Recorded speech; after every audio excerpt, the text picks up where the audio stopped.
Alors, bien-aimés, shalom. Aujourd'hui, nous allons parler de la source de l'obéissance. Vous vous souviendrez que la Bible est en train de dire l'obéissance vaut mieux que le sacrifice. Oui, les sacrifices ne sont pas mauvais. Il faut faire des sacrifices. Oui, des fois, il faut payer le prix. Mais les sacrifices doivent se faire conformément à la volonté de Dieu.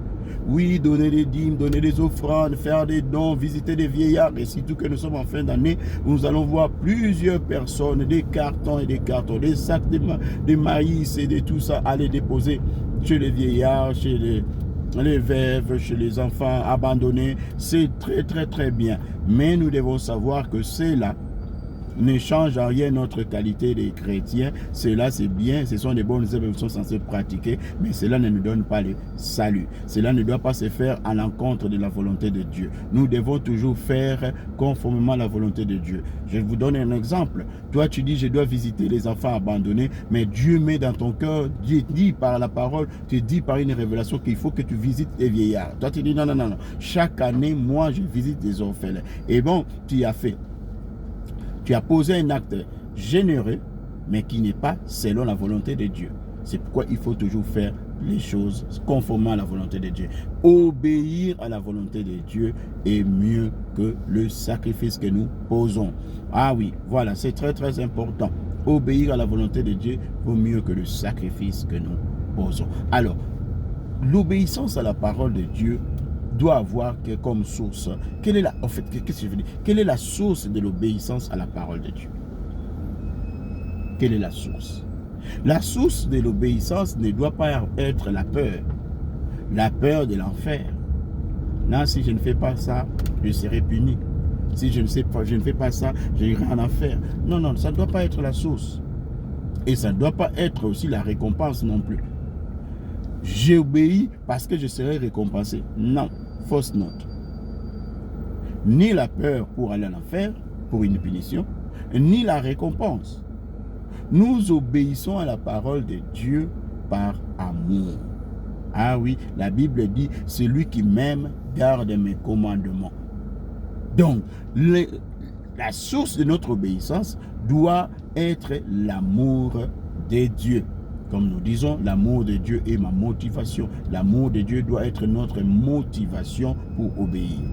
Comment l'amour de Dieu? Les deux ailes de l'amour de Dieu. Je vois l'amour de Dieu par rapport à tout ce qu'il a fait pour moi. Le salut que j'ai gratuitement. C'est l'amour de Dieu. Je regarde cet amour. Comment est-ce que Dieu m'a aimé? La Bible dit Dieu a tant aimé les mondes qu'il a donné son Fils unique afin que quiconque croit ne périsse pas, qu'il ait la vie éternelle. Il m'a donné la vie éternelle. Quand je regarde son amour pour moi, quand je regarde tout ce qu'il a fait pour moi, cet amour fait naître à moi une confiance. Je sais qu'alors que j'étais encore pécheur, lui il est mort pour moi. Et maintenant que j'ai cru, pensez-vous qu'il va m'abandonner?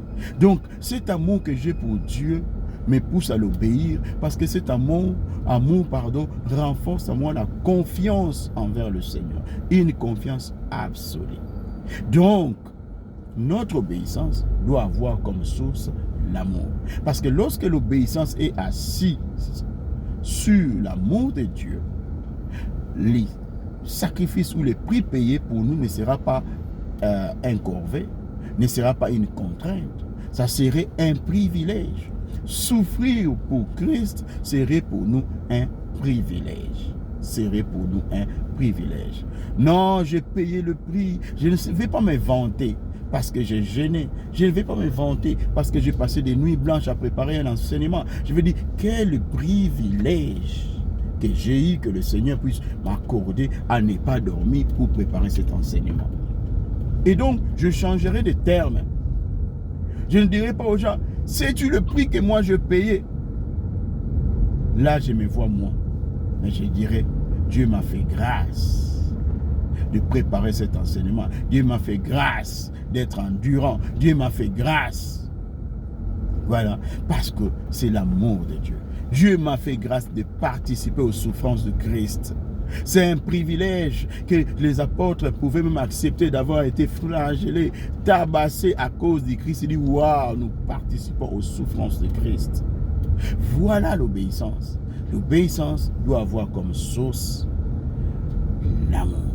l'amour de Dieu. Et lorsque l'obéissance attire sa source dans l'amour, nous n'avons plus à souffrir du corps, nous n'avons plus à nous plaindre à tout moment. Mais à chaque moment, nous savons voir la main de Dieu et nous savons le glorifier. Dans la souffrance, nous le glorifions. Dans l'abondance, c'est pourquoi Paul pouvait dire, je sais vivre dans la souffrance, je sais vivre dans l'abondance. C'est parce que j'obéis par rapport à l'amour de Dieu.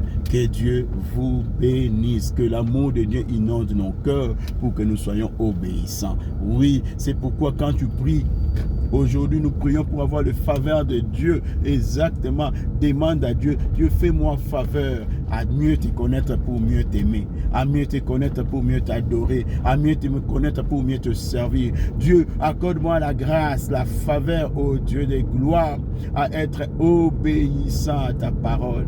Oui, Seigneur, prie comme ça et tu verras.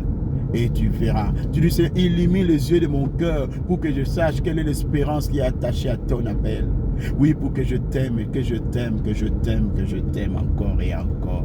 Oui, et la Bible dit, Dieu a donné sa vie pour nous à la croix. Nous aussi, nous devons donner notre vie pour nos frères et sœurs. Oui, nous devons avoir de la compassion. Notre obéissance dans l'amour de Dieu nous amène à aimer Dieu et à aimer les autres. Que Dieu vous bénisse.